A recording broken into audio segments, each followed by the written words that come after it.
Ladies and gentlemen, please welcome back to the stage Red Hat President and Chief Executive Officer, Jim Whitehurst. Right. Good morning. I don't know about you all, I had a great day yesterday. It was really a blast. And I appreciate so many people being here so early this morning to join us for the kickoff for day 2 of the summit. At least when I went home last night, I saw a lot of people out at a lot of restaurants and other drinking facilities. So I appreciate so many people being here this morning. We have another great day planned. We have a lot of great speakers. We have a lot of great labs. So I hope that you get a chance to partake and enjoy. And then we're going to ultimately end this evening with a real baseball game at Fenway. Multiple people have said to me, is it a real game? It's like, yes, it's a real game. We're playing baseball. No, we're not pitching. They're going to be professional pitchers. But yes, it's a real game. So I hope you can all join us. For those of you who are less familiar with baseball, this really is one of the iconic stadiums to watch a baseball game in the world. And so hope you can join us tonight. We're expecting to have a great evening. We made a lot of announcements yesterday. We're really excited about those. And I wanted to pause this morning and back up and talk a little bit more about the theme of this year's summit, which is the impact of the individual. Last year, the theme was the power of participation, and we talked a lot about why it's so important that we have communities of participation to drive innovation.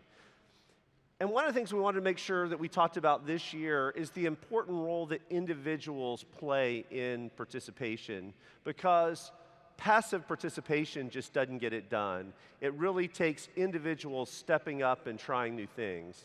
And I wanted to spend a few minutes talking to you about that, and then we have some great customers here who are going to talk in a little bit more detail about what they're doing to drive individual participation in communities that they're involved in. Let me start off talking a bit about why participation is so important and so powerful.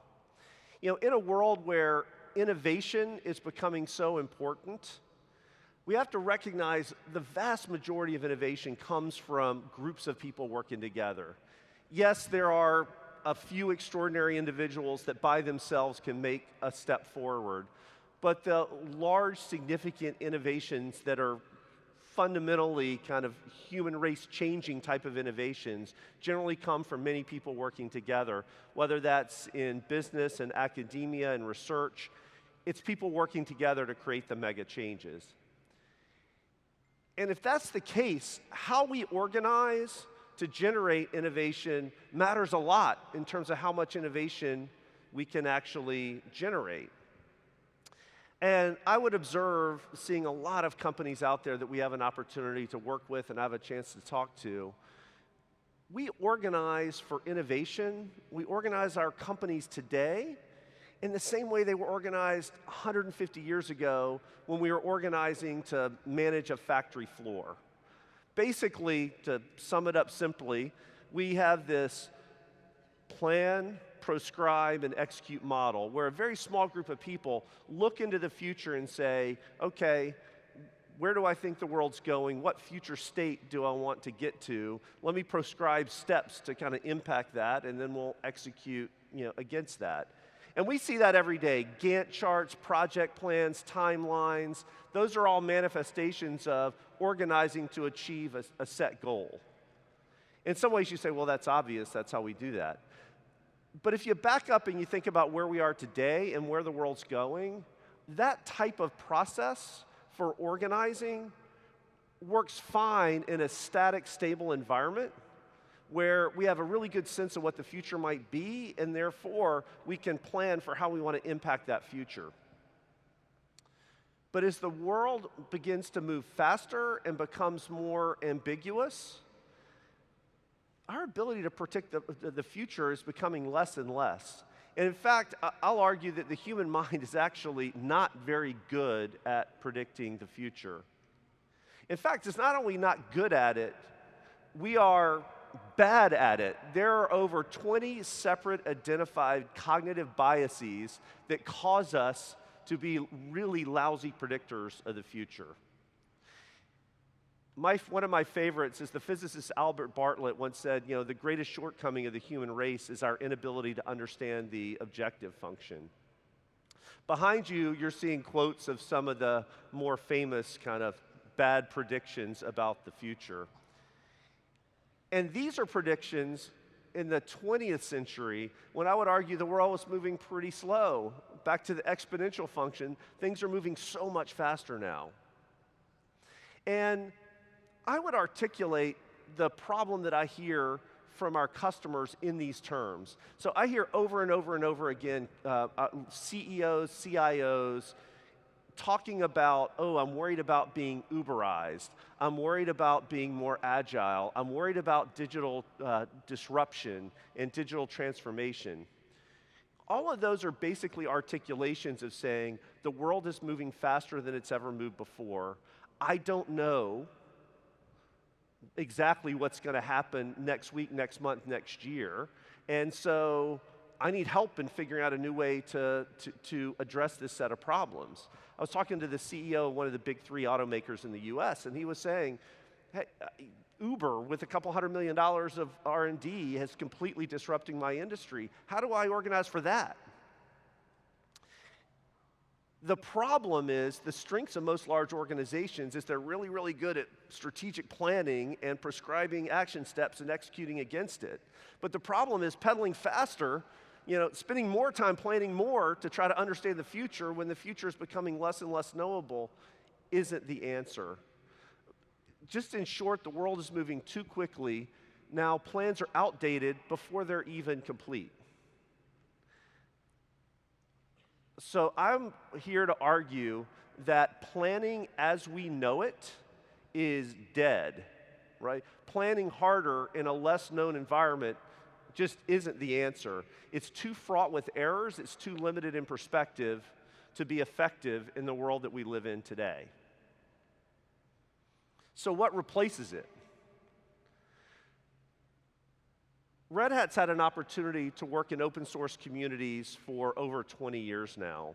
And we've not only been an active participant and contributor to the code, but we've been an active participant and observer of a different way to organize to get things done. And it's an organization system much more built in building a context, and building a context in which individuals have the opportunity to decide next steps. And what you see that emerges out of that is this try, learn, modify system. In open source, we'll often say, release early, release often, right? You don't fix bugs, you fix it in the next release. All that's part of a system to say, rather than proscribe activities and kind of figure out where the future is, you create the context for individuals to try things, learn from those things, and quickly modify and fix problems and just move forward at a different pace. Now, for those of you involved in DevOps, you'll nod and say, yeah, isn't that what DevOps is? And yes, that's a big principle around DevOps, is this idea of make it really easy to try things and make it really easy to recover when there are mistakes. And if you've read the book, Lean Startup, it's another example of that, saying rather than plan so much, just get something out there. Or the concept of the minimum viable product is another kind of basically manifestation of this thing. Rather than trying to figure something out, get out, learn, modify, and change. And I'll argue organizations who figure out how to do this, not just in their technology stack, but organizations that figure out how to do this at size and at scale, organizations that figure out how to create a context that allow individuals to act in a collective way that can learn and continue to march forward, are the organizations that will be successful in the 21st century. This has always been somewhat true. And I think we've always wanted to assume that there was more order in the world than there really is. And in fact, for those of you who've been at prior summits, you know I'm a history buff, and it's kind of become my thing that I always have a bit of a history lesson as part of my summit keynote, which I know is odd for a technology company. So, this year I got a cool one. It's about motorcycles. I'm going to take us back to the early 1970s in the UK. Now, by the early 1970s, the British motorcycle manufacturing industry was in rapid decline. If you look at a market like the US, the largest motorcycle market in the world, British motorcycle manufacturers had gone from having the majority share as late as 1959 to having less than 10% share by 1973. Literally a collapse over 15 years from majority to single-digit share. At that same time, Honda had entered the US motorcycle market and gone from 0 to having the majority share of the US motorcycle market. And the British government wanted to know why. So they hired, actually my ex-employer, the Boston Consulting Group, to do a study to say, how was this possible? How did this happen? I love this story because I was at BCG, but this is a classic screw up. So BCG studied the market, and they came back with the project and basically said, so here's what happened. Honda had a huge domestic market for small motorcycles. So they entered the US market using the economies of scale of these small motorcycles, and they're able to quickly take share and grow the market. And using these economies of scale and low prices, they were able to build a base and then take share so quickly they were able to kind of continue to go and take market, again, leveraging kind of a low cost structure that they've gotten from just all this scale. In short, they described a brilliant strategy that was flawlessly executed. And because this was done by the British government, this is a public document. So it's a great read to go back and read this. Here's the problem.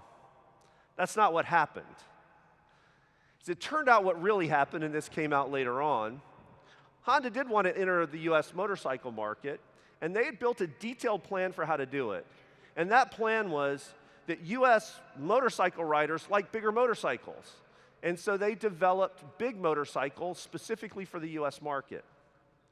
The problem was that wasn't their core competence. And so they entered the market with undifferentiated motorcycles relative to the British manufacturers, and they had a bunch of reliability issues because they weren't used to making big motorcycles that were driving such far distances. They were way off their plan. The numbers were nowhere close to where they thought that they were going to be.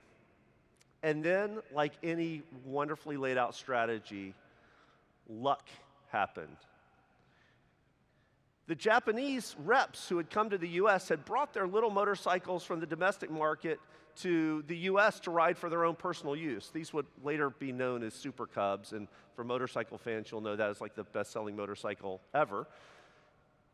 One day, a buyer from Sears saw them at a trade show with these little motorcycles and said, I want to buy those, and I want to sell them in Sears stores. Now, the story almost ended there because that was not part of the plan, and those reps could have just as easily said, that's not part of the plan, I'm not going to do it. But instead, they were so far off plan, they said, hey, okay, we'll give this a shot. Immediately, these small motorcycles exploded. They exploded not only to take share, but they dramatically expanded the market for motorcycles in the US. Honda actually had a very famous, iconic ad campaign. You'd see the nicest people on a Honda, right? All of a sudden, it went from a small kind of clique of kind of biker dudes to this kind of massive kind of mass market that dramatically expanded the market. And in the end, the entire motorcycle market looked fundamentally different, massive, massive shifts, really because of the actions of two individuals, both going off script, both walking away from the plan, right? Somebody from Sears, who I guarantee you it wasn't in their plan to create a new market for small motorcycles, and someone from Honda who decided, okay, we're going to go off plan here because we're so far off plan, let's try something new. I tell this story and the role that BCG played in it because I think it's a great illustration of how badly we want to assume that there is order in the chaotic world that we live, to the point that we will infer order and brilliant strategy when none really existed. If we look back over time, this was in the 20th century, right? When things were moving relatively slowly, right? And as we think about going forward, I think we have to recognize that in a chaotic world that we live in, we can't assume that we can predict the future. We can't overprescribe order. And we've known this for a while. One of my favorite quotes is from Karl von Clausewitz.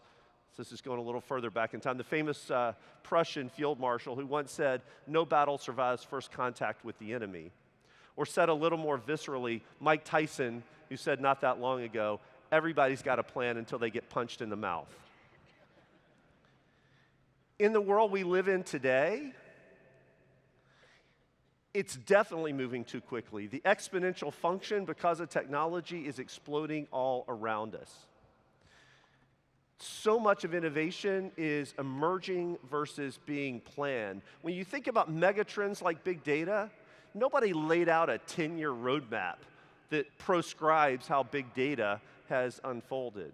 That is thousands of developers at hundreds of companies, each making incremental, small steps forward to enable their businesses that in some have created this whole new massive market. We're seeing the same thing happening in AI. Yes, there are a few visionaries, but there are thousands of little tiny incremental changes. And that's really the cold face of innovation now. It is practitioners every single day making small incremental advances. I mean, realistically, we are all here today because of an email Linus Torvalds sent saying, "Hey, I'd like a help on this little hobby operating system that I'm working on." Who could have imagined the change that that would ultimately wrought? And so, if organizing to solve today's problems is about creating context for individual action, what's the role of now leaders in that, right? When I say that we can't plan for the future, I'm not saying that we don't need brilliant leaders to drive direction, but how we do it's different. It is about creating a context, right? So if individual action is the cold face of innovation, having leaders who allow for that becomes critical. If you're a people manager thinking hard about how do you create ways for your people to try new things? How do you create ways for people to take risks in a safe way? For Red Hat, we think a lot about communities and how we build large communities and ecosystems where people from all different perspectives, from academia to practitioners to vendors to partners, can all work together in context to build better technology. That's why I'm so excited to have some of our customers join us today. Two of these, Jalisco and British Columbia, are Innovation Award winners this year. If innovation is about creating context for individual action, then we have extraordinary examples of governments that are working to innovate in their communities. You know, we often think about innovation, we think about, Silicon Valley and individual companies that are results of innovation. But when you think about, well, how do you create context for individuals and small groups to come forward and make things happen? We have some phenomenal examples today where the public sector is playing a role in making that happen. I would actually somewhat argue, if you think about in the 20th century, building highways and bridges and railroads and ensuring kind of physical infrastructure was in place was an important role that government played in helping commerce, fostering commerce in the 20th century. Creating the context for innovation, I'll argue, is an incredibly important role that government needs to play in the 21st century. So first, I'm going to ask someone from Jalisco to come and talk a little bit. We have an introductory video here in a second. Just a little bit on this. So the state of Jalisco in Mexico had several years ago a new governor who is well known for a passion around open government. And as part of that opening government, he asked about, all right, how do we get more citizens involved in driving innovation? So let's hear about what's happening in Jalisco, and you'll see a bit more here after the video. Les puedo comentar que la finalidad fundamental del gobierno del Estado es promover el bienestar de los jaliscienses y la innovación y la alta tecnología juegan un papel fundamental para lograr este objetivo. Nuestros clientes finales, desde la parte interna, es todas las secretarías de Estado. La función que desempeña la dirección que encabezo es el brindar todas las facilidades en tecnologías de la información y comunicaciones para poder brindar un gobierno de calidad. Entonces el problema que teníamos era una alta demanda de servicios, con una alta petición de tiempo, una muy alta demanda de que podamos dar soluciones en tiempo, pero con menos recursos de los que anteriormente se tenían. El proyecto de modernización y automatización de aplicaciones en el gobierno del Estado de Jalisco consistió en hacer un cambio de paradigma, ¿no? El gobierno del Estado de Jalisco venía trabajando con plataforma en los últimos 15, 18 años, entonces buscamos un sentido de innovación abierta, en el cual Red Hat nos ayuda a acceder a una comunidad de colaboración y de co-creación, en la cual podamos acceder a más información de más calidad y probar más productos. Las soluciones de Red Hat que se incluyen en este proyecto es Red Hat Virtualization, el GBoost Fuse, el GBoost IAP, el GBoost BPM, todo bajo un entorno de Red Hat Enterprise Linux. Al incorporar nosotros las soluciones de Red Hat, nosotros pudimos dar un amplio catálogo de servicios a todos nuestros usuarios, no solamente del exterior, sino del interior. Hablo en temas transversales como la movilidad, como la seguridad pública, como la recaudación, como todo el proceso de gestión de compras, incluso temas ambientales. Todo esto nos permitió dar más servicios al interior de las secretarías con mayor confiabilidad, que se tradujo en más servicios para el ciudadano en menor tiempo.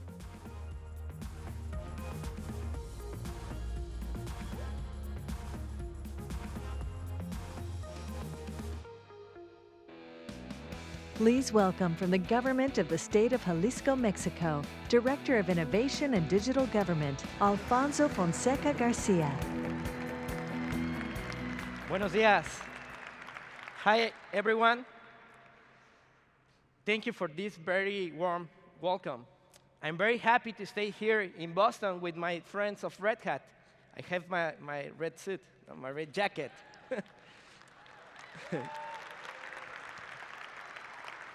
Thank you. The most important driver for those of us who serve in the public sector is the satisfaction of our community members. We are committed to listening to each individual in our community while finding ways to provide them solutions, to provide them with the conditions to meet their goals. We want to find solutions for our 8 million citizens to be more productive, create more jobs, increase their income, improve their health, get a higher quality education, live in safer location, and in short, improve their quality of life. But we can do it alone. Our citizens can't wait for the government to build solutions. That's why our governor, Aristóteles Sandoval, proposed the idea that our government should be different. Our government should be an open government. And all is summarized in our motto, we all are the change. We've learned to tap the power of open source technology to empower our citizens to take an active role in improving and impacting their community. Jalisco is now the epicenter of innovation in Mexico, where we have become the symbol of modernity and a launching pad for innovation in Latin America. We're known as the Silicon Valley of Latin America. Today, in the state of Jalisco, you can find more than 600 high-technology companies and over 150 software and service businesses, where more than 9,000 entrepreneurs provide ideas, co-create, and contribute in 70 communities of innovations in topics such like open source, entrepreneurship, and disruptive technologies, among others. In order to support this ecosystem and to keep creating knowledge and talent, the state of Jalisco hosts 8 industrial parks and business incubators, 12 world-class universities, 3 technology universities, 13 technology institutions, and more than 626 training centers. We also joined to Mexico's National Digital Strategy, which was proposed by Enrique Peña Nieto, our president. This strategy has a mission to create a modern government closer to the people. In this case, and all this work, we have a website where the public can find out about everything the government does. Where does the revenue come from? What it's spent on?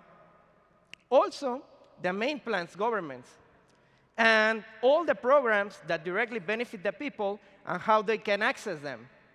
Some examples of the work that we have done include photo-based traffic infractions, improved tax collection, online payments of birth certificates, digital signature, payments of public register of property, and as well as other digital services that make interacting with the government easier, faster than ever.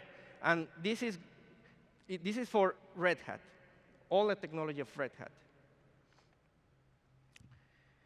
We have also hosted multiple events, such as hackathons and public open data challenges. In these events, we've invited to young entrepreneurs from all over the country and encouraged them to develop technology and new applications that make our government more efficient, and at the same time, help us to better find to the people needs and also growing the business. One example is an event called Campus Party, a world-class event. In this event, we see topics like Internet of Things, drones, robots, makers, and entrepreneurs. This event helped to set the context for individuals and companies to deliver innovation solutions that complement our national IT initiative. This is the era of open source. This is the era of open government. And both needs to collaborative work. And to conclude, I only want to say thank you to Red Hat, and especially their CEO, Jim Whitehurst, for this award for the state of Jalisco, which I proudly represent, and for the opportunity to share our experience in the wonderful world of open source technology. Thank you so much. All right. Thanks, man. Thank you. Gotta love that jacket. Wow. I thought I was kicking it with the red shoes, but man, I love that. Thank you. I love that story about really getting, especially young people, involved in so many different ways in driving innovation and creating a context. Our next guest comes from a little further north in British Columbia, and you'll meet Peter here in a minute. They've actually done some amazing things about recognizing that the government doesn't have a monopoly on innovation. And by opening up and creating a vehicle, not only for developers to develop, but to get access to government data, which really is a community resource, amazing things can happen. So let's learn a little bit more about what's happening in British Columbia.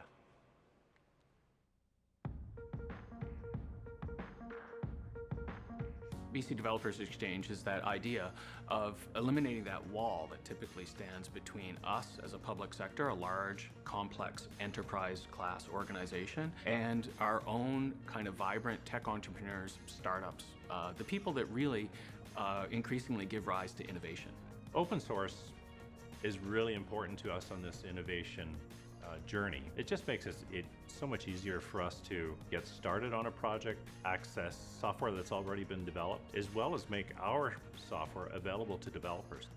The feedback we're getting from people, especially the ones who have long suffered our old processes with the data center, is a huge sense of relief for them. Now, the months and months they would spend doing paperwork, getting approvals, doing firewall rules, getting servers configured, all of that stuff that used to take teams months just vanished. They can literally just open up the console and get going.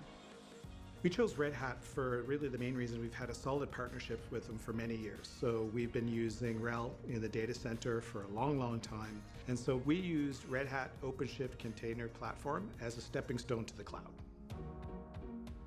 After talking to various governments through the OpenShift Commons community, we realized that we were a bit ahead of the curve, and by applying for this award, we could maybe shine a light for governments to be working in the open, creating open source, and leveraging open source technologies. It's about getting better software and working with people in a more natural way.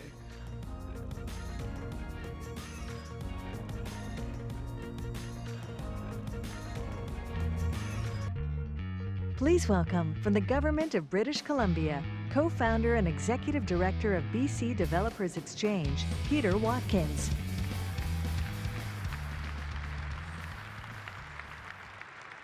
Thanks, everyone. Good morning.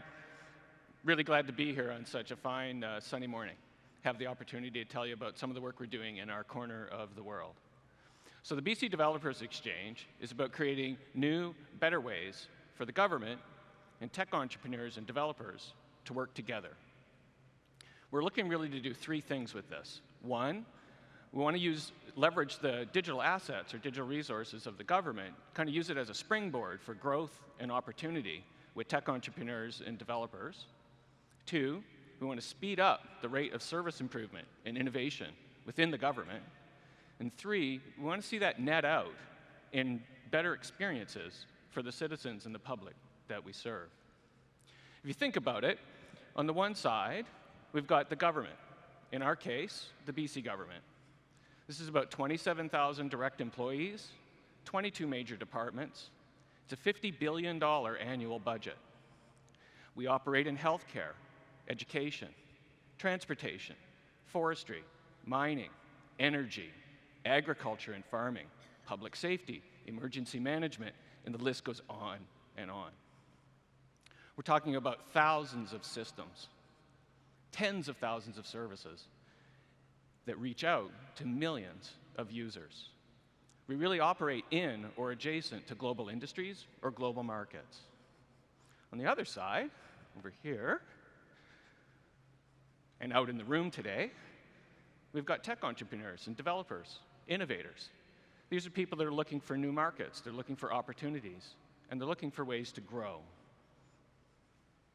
So that sets up the rationale for the Developers Exchange. Better ways of working together. And the strategy that we have for this is open. We're working through what kind of data that we have would have value if developers had access to it. What if we went further and had a platform of secure APIs that could support the two-way exchange of information and services? What if we got good at regularizing the open source release of complete working systems from the government, where all you'd have to do is clone a GitHub repo, run a shell script, and you're bootstrapped up and running with our stuff? And what if we could find a way to enable access to our backlogs of unmet needs and the opportunity set that's in the government, but we don't have the time to work on it? A small example, just to use to illustrate the kind of concept, we can draw out of our transportation sector, highways department. One of the things we do in these modern times is we actually run a network of highway cameras. Okay? Cameras on bridges, tunnels, mountain passes, intersections throughout our province. And it turns out these little cameras are quite popular. The website that hosts these cameras is regularly our most frequently visited website. We actually saw that developers were scraping the cameras off the website, and the cameras are showing up on the morning news and on the Weather Channel, these types of places. So we responded to that by formalizing and releasing a data set that makes it super easy to code against the camera endpoints. We also worked and released an open API for using an open standard for road event information called Open 511. And this will allow you to write code and figure out whether the road is open or closed or under maintenance or if there's been an accident, this type of thing. So those two things, cameras and an API for road events, that was enough that a local company was sponsored to, they saw an opportunity to enhance their corporate resume. And they did that by building a mobile app, the BC Highways app. It's in the app stores now. Super simple, right? It's not a complex app, right? Uses the geolocation capabilities of the phone, combined with the mapping capabilities, the camera, and the road events data, and it makes a nice way to browse around and figure out what's going on the BC highway system. You know, that's not an earth-shattering example, but it kind of illustrates the kind of concept. So we're really excited about the possibilities and the potential of this model. You know, we really see ways that we can help sponsor growth and new opportunity for tech entrepreneurs and developers, improve the rate of change and service improvement within the government, and improve the experience for citizens in our province at the same time. For more examples and more information, you feel free to check us out, bcdevexchange.org. Or you could also just jump straight to github.com/bcgov, and you could check out our growing list of code repos. Thanks very much, everyone. All right. Thank you, Peter. I love that story, both creating a place for developers as well as exposing data as a way to drive innovation. Thank you. Our next guest comes from Singapore and from GovTech. And I love this story. I actually met Mark, who you'll meet here in a minute, last year, and heard some of the things that they're doing there, not only to engage developers, but more broadly, the citizens in Singapore. And I don't want to steal his thunder. It's a great story in some of the things that they're doing that literally have had life-changing impact. So with that, let's see what's happening in Singapore. Do you remember when our world felt bigger, when information was enrolling from the edge of our tongues and we needed to be asked so many questions to get the answers we wanted? Do you like daddy or mommy more? What are you studying? What do you want to be when you grow up? Some days we get more questions than we can answer, but most days we realize that these answers we're looking for are there for the taking. When building a world is inspired by a child's sense of wonder and you realize you have the power to engineer probabilities into possibilities. When making a transaction online is easier, more convenient, and secure. When our tomorrows become todays. When our ambitions can take flight at the flick of a switch while our feet stay planted. Because only when we drive through our discontent can we arrive at excellence. The excellence of new breakthroughs. The excellence of applied technologies. The excellence of intuitive experiences. Can you imagine sending your child off to school and not having to look back, just to be sure that everything is all right? Where nature's momentum is harnessed by engineering's efficiency. Where you have more than your 5 senses to help make sense of the world around you. Can you imagine living under a roof that knows what you need before you do? Now take a second. Picture life better than it is now. For you, for the ones you love, and everyone after. This is what we could strive for. Ready, set.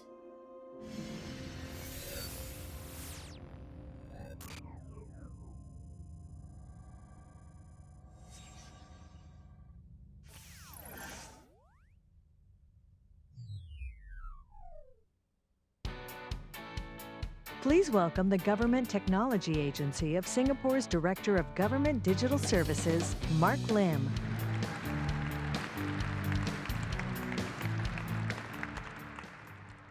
Good morning, everybody. Really, thank you very much for inviting me here today and for your time to allow me to share a little bit of what my organization and myself is doing back in Singapore. So I'm from this organization called GovTech. We are actually part of the government. We report straight into the Prime Minister office. So, you know, GovTech also look after this very important initiative called Smart Nation and the digital government. So just now you saw the videos. You have seen some of this cool high-tech stuff they're working on. These are real stuff that we're working on. Of course, we reenact them for the video, but these are really real technology we're working on. So we get to build cool stuff and play with emerging technology, but really for the sake of the people, the citizen. So, contrary to a lot of people believe, I know this is a tech conference, but the truth of the matter is, for GovTech and for Smart Nation and digital government, technology is not our main objective at all. Okay? At all. The only thing we are interested in is the people. Okay? So because of this, GovTech focus a lot on leveraging technology in applied usage to, number one, improve the quality of life for our citizens. Number two, create new opportunities, be it new careers or new startups, again, for our citizens. And last but not least, number three, was actually to create a stronger community bond, a stronger social fabric. We think about it. Technology can bring people closer together and build a stronger and more resilient society. However, we are also very aware that government cannot do everything ourselves. I mean, the world is so big, everybody got great ideas. Why don't we collaborate? So with this, 3 years ago, GovTech started an innovation lab, or we call it Open Innovation Lab, called GovTech Hive. So at Hive, it's quite interesting. We started really small. There's only 7 of us. So you have a mixed group of people, from product manager to design thinkers, to software developers, agilists, and user experience designers. This is 3 years ago. We have great success over the last few years because we run it differently from the rest of the government. We run it like a startup. Okay? We hire people who are very passionate about using technology and building cool stuff to actually bring a new value to the people. So to cut a long story short, so 3 years later, we have grown from 7 to today almost 150 people. We have from an old office, we have shifted to a new office. We have 2 floors now. We have people from DevOps. We have our own application security. We also organize hackathon, and we also run open data and open source projects. We also have a group of people who is focusing on data science, and also another group of people specializing in geospatial technology like 3D Virtual Singapore. But how does this really work? So obviously, GovTech don't have all the domains. We also don't have all the solutions. So what we do is, as an internal government open innovation center, we work with the government agency to seize out their problem using design thinking approach, helping them to understand and establish what are the problem statements. At the same time, we work with the tech community, the industry partners, and the citizens, bringing them together and having that in-house capability. Together, we will be able to innovate, think out of the box, use new thinking and new methods to try to solve challenges that Singapore is facing. So the last 3 years, we have great success, as I mentioned to you. I won't go into all the projects because I think I have not enough time. But Jim have requested that I share one particular example and one particular story with you. So this is quite an interesting project that we started. So a few years, about 1.5 years back, about 2 years back, we realized that a lot of people suffer from heart attack, cardiac arrest. And the survival rate is really low. People don't make it when they have a heart attack, unless they receive help as early as possible. The interesting thing about heart attack is it strikes you anytime, anywhere. And it doesn't matter whether you are male, female, you are old, you are young, you live a very healthy lifestyle, or you live a very terrible, unhealthy lifestyle. There is no real statistic to say that it will not happen to young people who seemingly very healthy. So over the years, we have few thousand people dying every year from heart attack.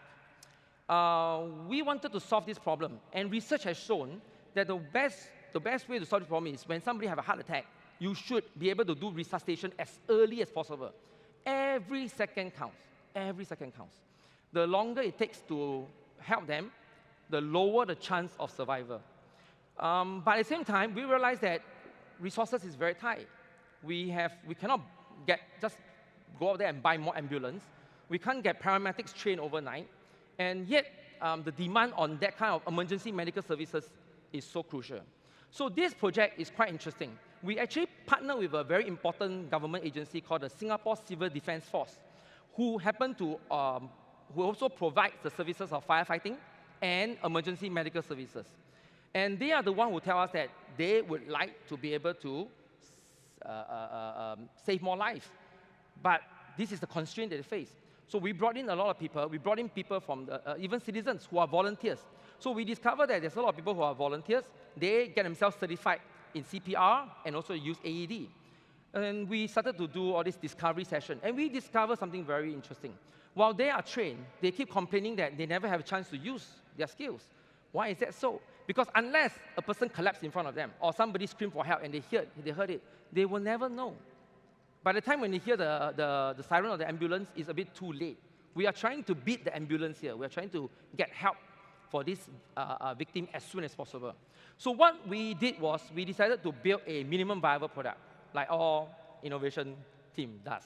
We started to prototype it, and we built it. And we also discovered something. Research has shown again that AED, I assume everybody knows what is an AED, is more effective, okay, in saving a life than the manual CPR. If you use an AED, the chance of survival is basically substantially much, much higher. So what we did was we realized that actually in Singapore, we have a national registry of all the location of the AED in the different commercial buildings and housing estates. The only problem is it's a static data, right? Table and rows. So what we did was we took that and we map it onto a map. And that can give us a quick overview of where are all the AEDs in Singapore. And when this thing, when we did this, when somebody collapse and have a heart attack, we can activate people who is near him, within 400 meters of proximity. Instead of just alerting them about the victim, we also tell them where is the nearest AED. So on your way to save the fella, please pick up the AED. It's going to make it work a lot better. So that's what we did. It was a very challenging project. We have lack of resources.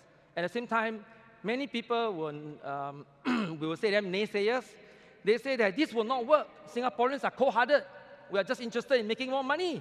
Why would we want to go and take the time out to go and save somebody who you don't even know who they are? So I told my team, I said that, look guys, even this app, if you can just save one life, it's worth doing it. Would you agree with me? Because life is precious. Thank you very much. So that's what we did. We pushed forward and we launched our beta, our minimum viable product into the market. And we were shocked. We were shocked. We were shocked because we didn't expect it to go so viral. It went crazy on social media. People started writing blogs about it. People started sharing on Facebook about it. And medical doctors writing Facebook posts, praising the app and saying that this is the best thing that you guys have brought out of the lab. Saying that how it helps patients if you can really crowdsource and bring people to their attention as soon as possible. So after a while, we even got onto the mainstream media, as you can see. So the first one, you can see a woman actually helped save a man using the new SCDF phone app, which is the app that I just explained to you. There's another one, is the Total Defense. Young gentleman started using the app. And the last one is the SCDF Teens Award, awarded 2 teens who actually helped in conjunction. They did 2 calls. They took two calls. They took the first one when it was alerted them. After they helped the gentleman, another alert came in and they went ahead and did it again. So on top of this, there are also very interesting stories about another young teenager who responded to more than 7 calls in 1 month. Okay? And there's also this very interesting young doctor in Singapore who worked in the emergency room, emergency ward. And one day she was on leave. She wasn't in the hospital. She was at the park going for a run. And her phone alerted her of someone in the park collapsed with a potential heart attack. She ran straight to the person and helped to support and revive the person. So you can see, when we start talking to our medical fraternity experts, our doctors and our nurses, they say that this is a great app. Why? Because they're all trained to save life. But they're not always in the hospital, right? They have off days, leave, weekends. You know, let them have a rest, right? But when they are having the rest, doesn't mean they cannot help someone near them. So this is what is happening today. Just to add a little bit more, so people also start organizing community meetup. During one of the meetup, they talked to my developers. And you know, my developer came back and shared this with me. I'm sure this is a tech conference. I'm sure there are many software developers here, right? Is there many software developers here? Yeah, cool. So I myself, I'm also a software developer. And let me tell you how I feel. So we are looking at these lines and lines of code in our IDE. And we are pushing this code into production. And these lines and lines of codes that many people don't understand what the hell is it, actually go out there and save a life. I don't know how you guys feel, but I feel it's awesome. I couldn't describe the feeling I have writing those codes. Yeah, thank you very much. So what happened was I saw some of my teammates, and they were working very hard. The folks that were working on this app, they were working very hard, and they were not even going home, you know, long hours. So I was quite worried. I thought something wrong with the app, or there was a big bug, or some issues that they are trying to fix. So as any good leaders, it's our job to talk to our people, right, to find out what's wrong so we can help them. So I sat them down and I asked them what happened. I said, is it something that you need to fix? Is it a big bug? Is it a problem? They said, no, Mark, there isn't a bug. But they were reluctant to tell me why they were working so hard. So I had to force them to tell me. So I keep coaxing them and asking them to tell me what happened. Finally, one of them spoke up. You know what she said? And this is a product manager, a lead developer. She said that we're working hard because we're trying to make the app better and more accurate so that it can save more lives. So I'm very touched by what they said. I couldn't hold myself back when I heard they said this. So in GovTech and the Singapore Public Service, these are the type of people I get to work with every day. These are the type of people who have a tech skill to join any tech company, but they chose to join the Singapore government because they believe in what we are doing. So today, I share quite a little bit. I appreciate your time very much. So if you cannot remember anything that I've shared, I hope you can just remember one item, which is every life is precious, and every second counts. Thank you very much. All right. Thank you, Mark. Appreciate it. What a great story. If you ever need an example of the power of active participation, not just for developers, but citizens more broadly, literally when we say life-changing impact, we mean life-changing impact that active participation can have. For those of you who've been at summits before, you know I typically start the summit by talking about our mission statement, which is to be the catalyst and communities of customers, contributors, and partners building technology, better technology the open source way. And I typically start off because I want to welcome everyone and talk about the fact that you're all mentioned in that, customers, contributors, and partners. I have it here now because I actually want to bring up the end of the mission statement here. We didn't say creating better open source technology. We said technology the open source way. And we intentionally wrote this 9 years ago to say open source way because we've always recognized that open source is more than a license. It's actually a way of operating. It's about culture. It's around process as well. And so one of the things that is open source has become more prevalent and kind of more widespread generally with enterprises and other institutions. We're asked more and more, hey, can you share how you operate? Yeah, I get the technology, I'm excited about the technology, but we want to talk about culture. We want to talk about how you get things done. How can you share that with us? And so we went back and we spent quite a bit of time. We talked to a lot of our customers who we work closely with. to figure out how could we develop a way that we could share more broadly, again, not just technology, but culture and process that really goes into the open source way. And so I'm thrilled about what we've been able to pull together.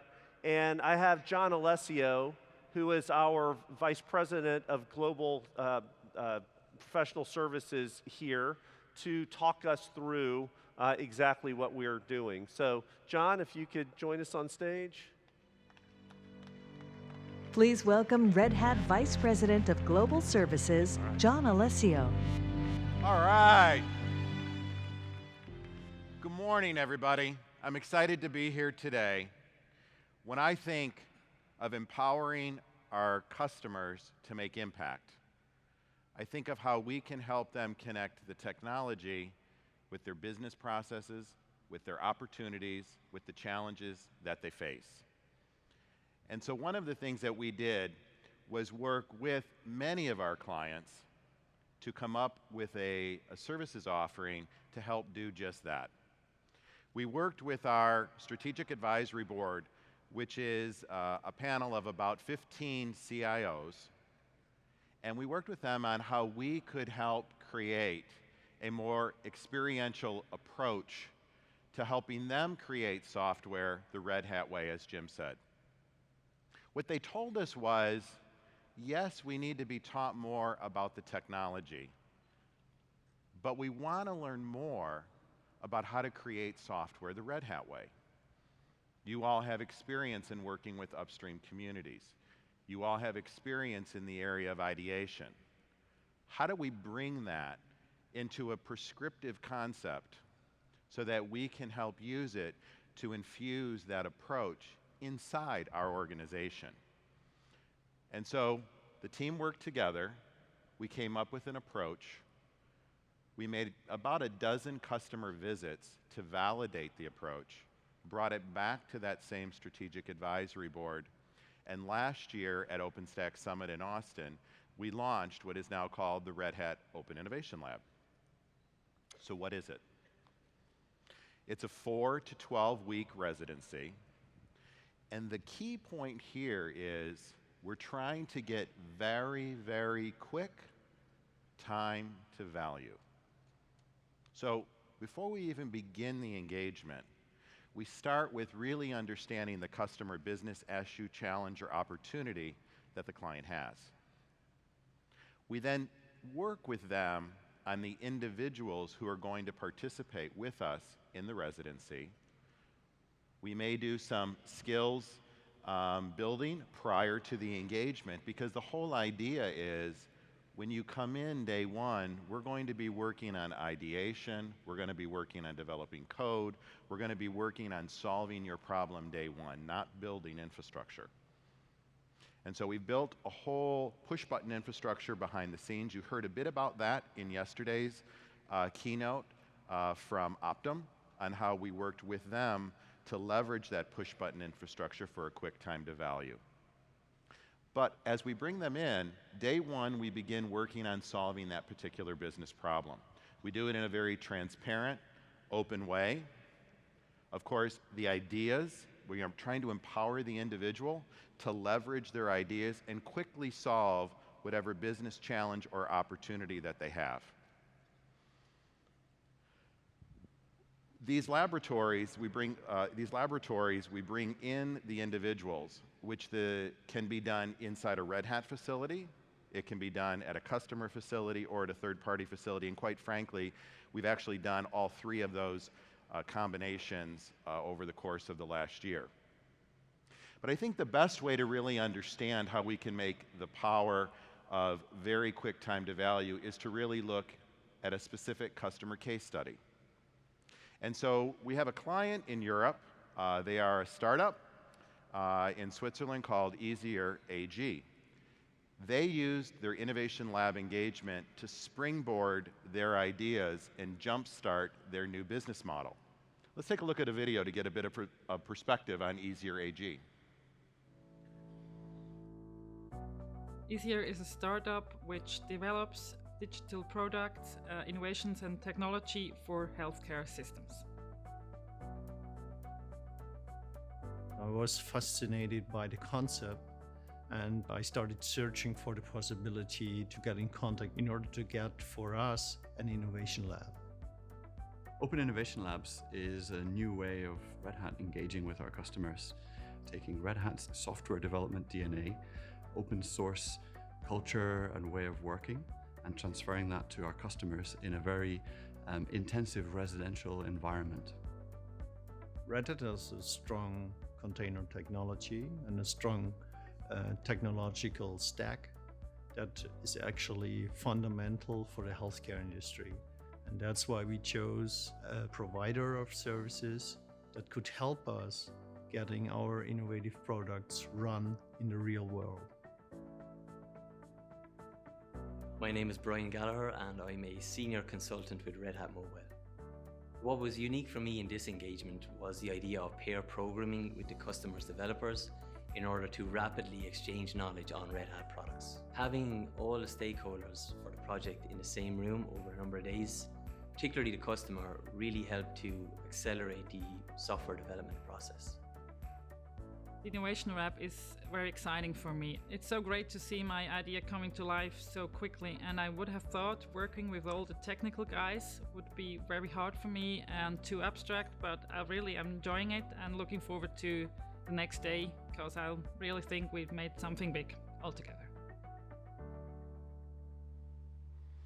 So to talk about how they've made something big, please give a very warm Red Hat welcome to two of our three co-founders of Easier AG, Dr. Dorothy Straub and Dr. Andre Baumgart.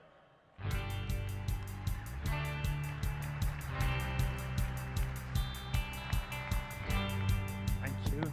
All right, come on out. The team is excited to hear about the Easier AG story. So welcome, Dorothy, and welcome, Andre. And maybe Dorothy, we can start with you to talk a little bit about what was your inspiration for creating Easier AG? Good morning, everyone, and thanks for having us. My job is managing an emergency room then in Switzerland, and I was annoyed by the waiting times our patients had, and I thought maybe I could do better. If I'm able to make reservations for a cinema or for the hairdresser on my phone, I should be able to do the same for a physician appointment, even in emergency. And when I shared my idea with my partners, Andre and Kai, which he couldn't be here, unfortunately, they thought it was something worth to pursue. Yep. So I think it's great, because as I was telling you backstage, I just went through this exact situation with my brother-in-law 2 weeks ago into an emergency room, and you're exactly right on. From a customer point of view, probably could be better, right? Yeah. So, so Andre, what gave you the idea to work on this opportunity with Red Hat? Well, we struggle to find a partner in Europe.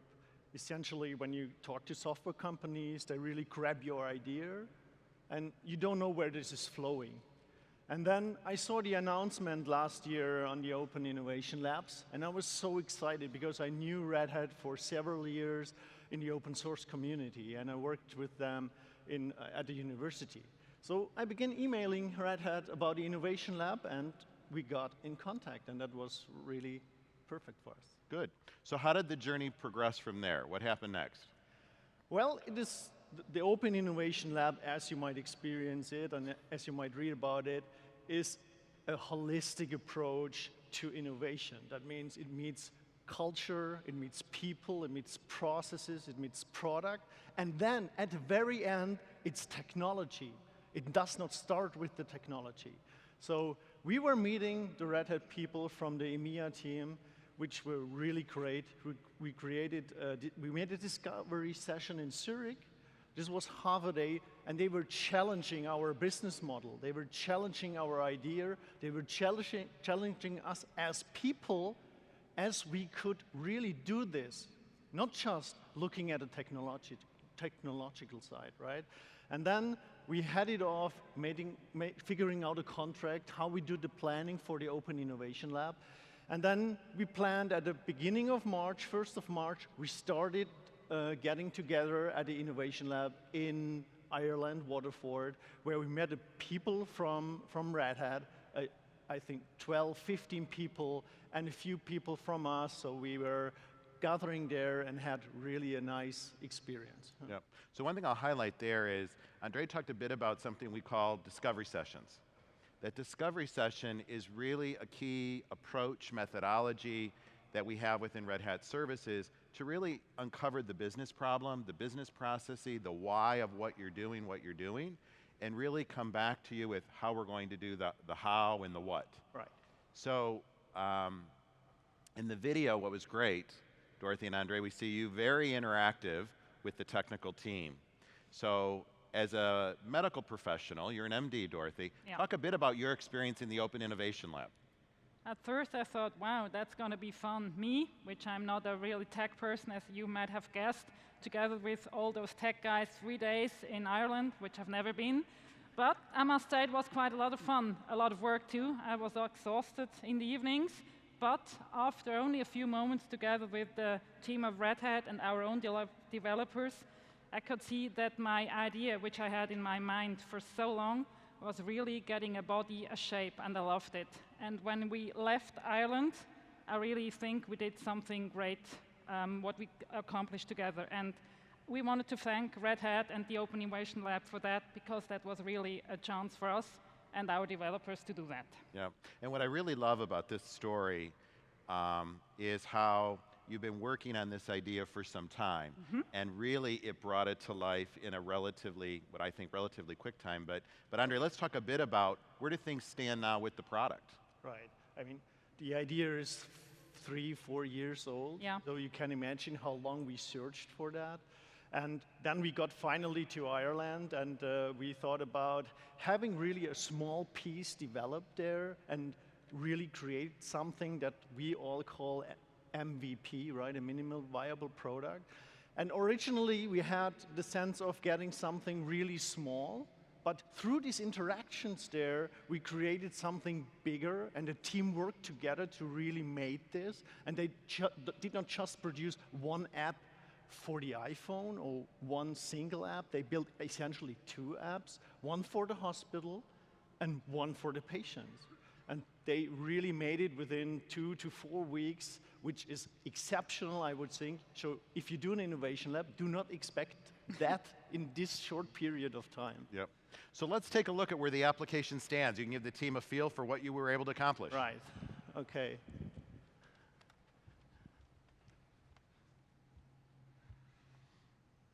So, wait, I do that. Okay. So you heard about what is the use case behind the easier Smart ER app. And when you need, we give you a short glimpse about what is going to happen there. If you need more information, you can go to our website, emergency.care, where we will find all the necessary information required. So if you have an application on your iPhone, what do you do and why do you need it? I mean, have you ever had a health problem? I mean, when you develop, here are a lot of developers, late at night, you wake up, have a big back pain, and do you know where to go to in an urgent care sense, here in Boston or wherever you live? This is the one side. So you want to find quickly access to medical care, and normally you do that in an urgent or emergency care setting. So when you start up the application, you will find something like a first symptoms check. That is, you have not a life-threatening condition. That is very important. Otherwise, you should directly call your local emergency numbers. So if you have no symptoms, you can go to the dashboard and you will find, hopefully, no open cases. Otherwise, you would hopefully not be sick, right? You have also the facilities listed in your location, and we present here the most important, this is a biased selection, I would say, of Boston clinics here around that. So what can you do then? If you have a health problem, you can go to the symptoms check. It's a very easy way to say, okay, what kind of, yeah, Red Hat is posting us more things. So we have a back problem, and this back problem can be shortly described by the symptoms, the severity of pain, and maybe you had an accident, but hopefully not a major one. So it's maximum a minor accident you could have. You can save that. So it's saved. You can go back, and you will see that it is listed here and checked. When you go next, you can select your facilities.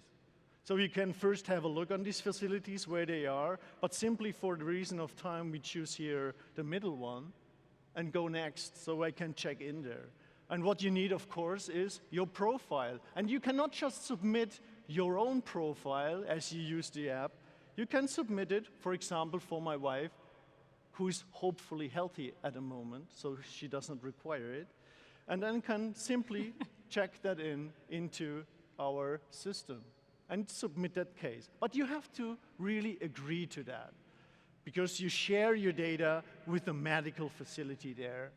And then within a short period of time, you will see now, you have seen it, my name appears on the side of the hospital. So within that, now I take over to the emergency department. Dorothy, please. Right, where I or the nurse will take over. And if I push view, you'll see his profile.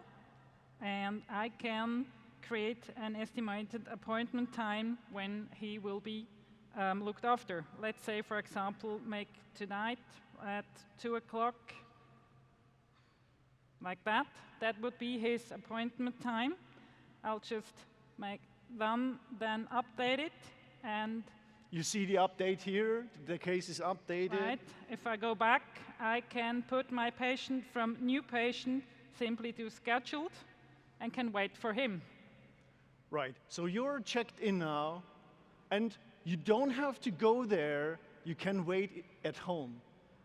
This has two benefits: waiting at home and connected to the ER. You can ultimately call them at any time possible, and you do not fill up the resources and the waiting areas in the emergency rooms. So the emergency room can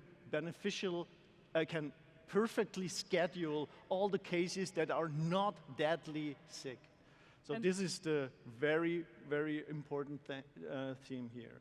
And if there's coming any emergency which can delay your appointment, simply the nurse, the assistant, gives you back a message on your iPhone or your iPad, whatever you're using, telling you your appointment will be delayed, and that's done too. So you can see now the appointment time here, which reminds you at a certain point before that you can go there, and then when you're at a time, you can simply navigate to your hospital in your region, and you will be displayed with a navigation to there. So it helps you to access this ER in non-life-threatening cases. And I hope we could show you and present you that this is a beneficial case for you as a potential patient, which hopefully never would use our app, and for the emergency care setting. So thank you so much to the Red Hat mobile team in Ireland, to the EMEA team of the Open Innovation Labs, and our developers who really made a great experience during that Open Innovation Lab of Red Hat. Thank you so much. Great. Let's give Dorothy and Andre a round of applause. Thanks. Thank you very much. I was telling Dorothy I had this exact situation with my brother-in-law 2 weeks ago, and he was fighting with my wife, which is a losing battle because she's an RN, about going to the ER when he had an issue, and he didn't want us to be waiting in the ER for a long period of time. Something like this would have really been quite helpful. So let me leave you with a couple key thoughts. First, the concept and the capability that we have built with Open Innovation Labs can be used with organizations of any size. As you can see with Dorothy and Andre and the Easier AG startup, it was used in the healthcare industry with the startup idea. So really from ideation to some initial capability. We've also had this type of engagement work very effectively with a large retailer here in the US who is looking to create a better capability around Black Friday so that they can scale their infrastructure, and we use the Innovation Lab as a great way to kick off their ideas and be able to put some great capability in place in a short period of time. Secondly, it's a transformative experience. As you can see, we're trying to unleash the power of the individual to leverage technology to solve real-world business problems. we're opening 2 new innovation labs here in Boston in just a few short weeks, and in London, England, 2 weeks out. So we'll have capability in Europe and here in North America in Boston, as well as in Mountain View, as well as in the future in Asia Pac. It will have a site that will be hubbed out of the Singapore region. Additionally, if you have questions for Dorothy and Andre, they'll be participating in a session with Jason Smith from the North America team, who will host that session for us, and you can ask them some additional questions. I'd like to thank you very much, and let me bring back out Jim Whitehurst. All right. Thanks, John. You're welcome. I just love the innovation labs because you can actually see literally in a few weeks to see ideas come to life, which is truly phenomenal. Part of creating the context for people to innovate and allow for individual action is ensuring that we provide the best possible experience and tooling and innovation and expose that to developers on our platforms. And so I'm really excited about the announcement we made yesterday with Amazon Web Services, which does a number of things, making it easier and more effective to run Red Hat technologies on AWS, and importantly, ensuring that we can expose the thousands of services that AWS has developed to developers on OpenShift, wherever you're running OpenShift. Andy Jassy, CEO of Amazon Web Services, couldn't be here today, but he's recorded a video to give you his perspective on this partnership. And then afterwards, we're going to do a demo to see the power of it live right here. So thank you. Thanks, Jim, and hello, everybody. I'm sorry I can't be with you all today, but I'm really excited about some news to share. You know, just for context, AWS and Red Hat have been strategic partners for almost a decade now, working since 2008 to make the experience of running RHEL on AWS great, whether you're talking about SAP applications or Oracle DBs or all kinds of big data and analytics applications. Really, any bespoke on-premises application is easily able to run RHEL on top of AWS. But over the last year or so, our joint customers have been asking us to solve a couple problems for them. First, with the pace of AWS continuing to accelerate in terms of the innovation, just last year alone, we launched over 1,000 significant services and features in AWS. Our customers want to be able to enjoy all of that innovation and use RHEL. And so we've spent the last couple months together, Red Hat and AWS, figuring out how to resource our collective efforts so that you'll be able to enjoy that innovation that AWS is providing faster than ever.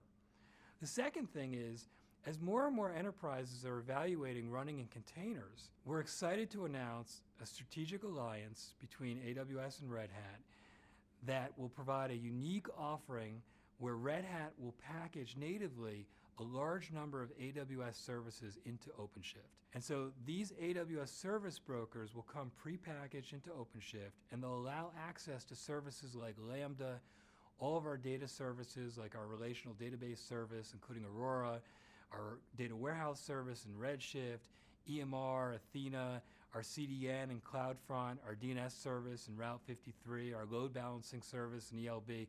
All those services will be accessible natively in OpenShift. It'll also allow application developers who are using OpenShift to move much more quickly because you'll have that consistent environment between on-premises and the cloud.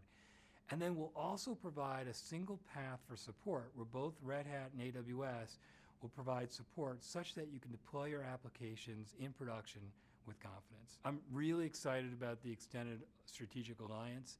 I think it's great for customers.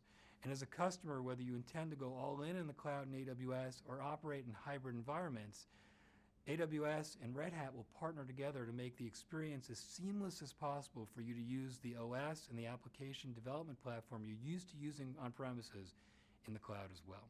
Thank you very much, and back to you, Jim. Please welcome AWS Director of Solutions Architecture, Matt-Jan Chisholm, and Red Hat OpenShift Ecosystem Technical Director, Chris Morgan. Wow, we just heard Andy Jassy and Jim Whitehurst talk about that Red Hat and Amazon are going to work closer together around making RHEL and OpenShift better. And he also talked about something that we want to show you today called service brokers. Now, what we also want to do this is actually show you a live demo. You know, nothing, no magic here or anything like that. And to help us do this, I'd also like to introduce Steve Pusti, who's our lead OpenShift evangelist. Now, I'm fortunate enough to, in my 9 years at Red Hat, to have spent 7 of those years actually working with Amazon as part of the partnership. And I got to say, I'm super excited about the things we're doing. And Matt, kind of with that, you know, what are you excited about? Could you share with the folks here? Yeah, thanks, Chris. So I feel really privileged to lead a global team of solutions architects at AWS. And really every day we hear from customers about how they want the capabilities and the stability of Red Hat solutions and how they want to use them in the cloud. And so I'm really excited about the announcement that we made about the tight integration of our product development and release cycles around Red Hat Enterprise Linux. I've been with AWS, though, about 5 years, and what I find really interesting is how we've seen the shift to containers. You know, customers want to use containers to deploy their applications to the cloud. We're also hearing from a lot of customers that they want easier ways to deploy hybrid workloads. And so it's really for those 2 reasons that I'm particularly excited about what we've announced between AWS and OpenShift. You know, no question, and we hear it ourselves. In fact, for me, the most exciting thing is this isn't something we just decided to do as 2 companies. It's the customer-driven aspect that's driving this that is really a key part of what we're doing. But you know, kind of maybe enough of us talking. Steve, is the demo ready? Let's do it. Awesome. So, ladies and gentlemen, for the first time on stage, it is my privilege to share with you all the new OpenShift services interface with native AWS integration. Now, as we've evolved over the last several years with OpenShift, we've come to understand more about what customers want to do when they want to create their actual applications. They want to get to work immediately, creating their projects and going straight to the services that they want to use. And this includes also adding their own Amazon Web Services to their project. Now, as you'll notice, this new interface is actually empowering the developer to get to work immediately. Much like we saw yesterday with OpenShift I/O with its onboarding capabilities, we're doing the same thing within the core platform itself with this new services interface. Now, Steve and team have created a sample Python application that's going to show us where the North America attendees reside next to the major airports based on zip code. Now, apologies to the other 69 countries in attendance, but Jim and Andy didn't actually give us a lot of time to get a demo up for you. But what I want you to really notice is the simplicity, right? Steve was able to select Python, give it an app name, and then actually point to the source code that he wanted to put into this particular container. Now, we also want to do this with a stateful application. So we're going to need a database. Now, under normal circumstances, we would deploy that database as a service within OpenShift. But since my buddy Matt came all the way here to actually present with us, we decided that we would actually deploy an AWS RDS database in order to handle this. But it looks like our build's finished. Let's take a look at the application first. There we go. So Steve, it's great that we deployed an application with OpenShift. I love the map, but there's something missing. And we were talking about the database. Could we add some data to this map? Well, yeah. I mean, Steve, would you mind maybe fixing it and actually getting us an RDS database for this? Okay, great. So looks like what Steve is doing now is actually provisioning an AWS service the same way that he provisioned the native Python application that we saw before. Yeah, I mean, he really is. I mean, one of the big things when we were working on this alliance and what we wanted to do is no matter where OpenShift is running, whether you're running it on your laptop, in your own data center, using one of our services, or running it yourself in a public cloud, if you can see Amazon Web Services from OpenShift, we expected you to be able to use Amazon Web Services with OpenShift. And you know, again, we want to prove to you that this is actually a live demo. And so, as you can see, Steve has actually gone to the Amazon RDS console.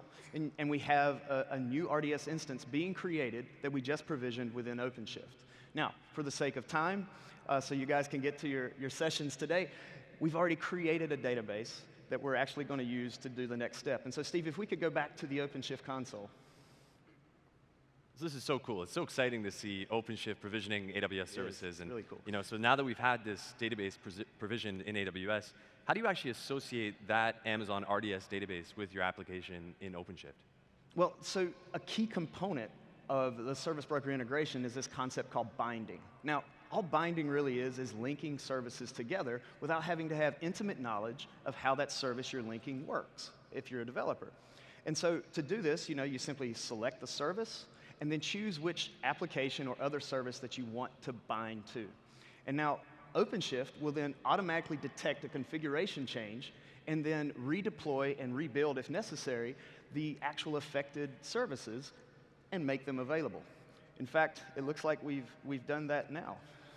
So it's really great to see Amazon RDS deployed with OpenShift, whether you're running OpenShift on AWS or OpenShift in a hybrid capacity. Yeah. You know, I'm excited also to use additional AWS services like Amazon Redshift, Amazon S3, AWS Lambda. I mean, we're really just getting started. So. Yeah, I mean, it's no question. We're going to continue to add the number of services we have. And it looks like our application is available. So, Steve, do we actually have data now? There we go. All right. That's very cool. So I'm based in New York City. Let's zoom in here and see how many attendees we have from where I come from. It looks like a good mess of attendees we have like here in New York City. In fact, is that your place next to LaGuardia? Pretty close. So true story. A lot of folks don't realize this. With my particular accent, it happens to me all the time. Folks feel like that I'm a native New Yorker. And honest to God, promise y'all. And they are so surprised to find out that I'm actually from right here in Boston. All right. Well, I'm shocked. And people actually in New York are shocked to know that I'm actually from Toronto. So I just wanted to let those of you from Boston know that don't worry, I'm not a Yankees fan. I'm a Jays fan, so we're all good. But more importantly, Chris, it's so cool to see this native integration and to be able to deploy Amazon AWS services from within OpenShift. It really makes me excited about what we can do together going forward. Same here, Matt. And thank you for being here with us. And Steve, thank you for driving it. AWS has been a trusted platform for us to run OpenShift for several years. But what I hope you noticed today, and you even noticed yesterday when you start to look at our OpenShift I/O as part of this as well, is that as a developer, I was able to pull in a service for a relational database. And then that database is managed by Amazon, for the high availability and other pieces, and we access that as if it was running within OpenShift itself in a very repeatable fashion. And we can do that from any OpenShift deployment that can actually see the Amazon Web Service.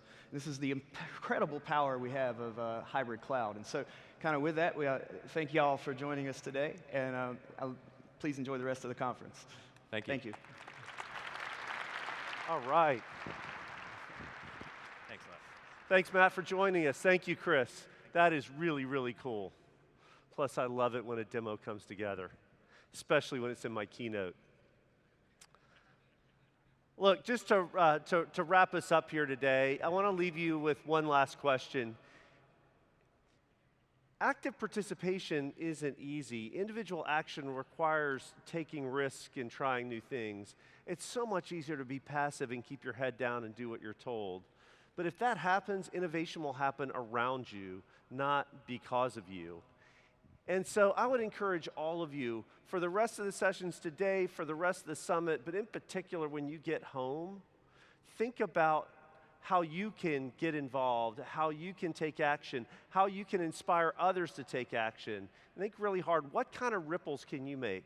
What impact will you make on the future of technology? Thank you very much. Really do appreciate you being here. Have a great rest of the day, and we'll see you tonight.